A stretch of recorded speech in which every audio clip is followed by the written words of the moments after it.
Hey everyone, welcome back to the channel. Today I'm going to show you how to modify the chart of accounts in QuickBooks Online, a crucial step for keeping your business finances organized. Whether you're adding new accounts or customizing existing ones, this guide will make it simple and stress-free. Stick around, because by the end you'll be able to manage your accounts like a pro. First, open your web browser and navigate to the QuickBooks homepage. Click the Sign In button at the top right, select QuickBooks Online, and enter your username and password. Hit Continue, and you'll land on your dashboard. From your dashboard, look at the left-hand menu and click Transactions. Then select Chart of Accounts.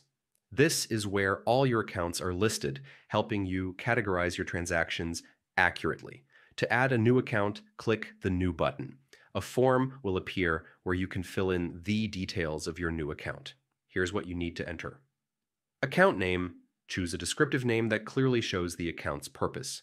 This will prevent confusion later. Account type. Select the right type, like assets, liabilities, income, or expenses. This ensures your finances are categorized correctly. Detail. Type. Pick the most suitable detail type. QuickBooks provides descriptions so you can make the best choice. Description. Add any relevant notes about the account, such as its purpose or special considerations. Once everything is filled out, click Save. Your new account is now part of the chart of accounts and ready to use. And that's it. Modifying your chart of accounts in QuickBooks Online is that easy. If you found this guide helpful, make sure to like, subscribe, and hit the bell icon so you never miss another QuickBooks tutorial. Thanks for watching, and I'll see you in the next video.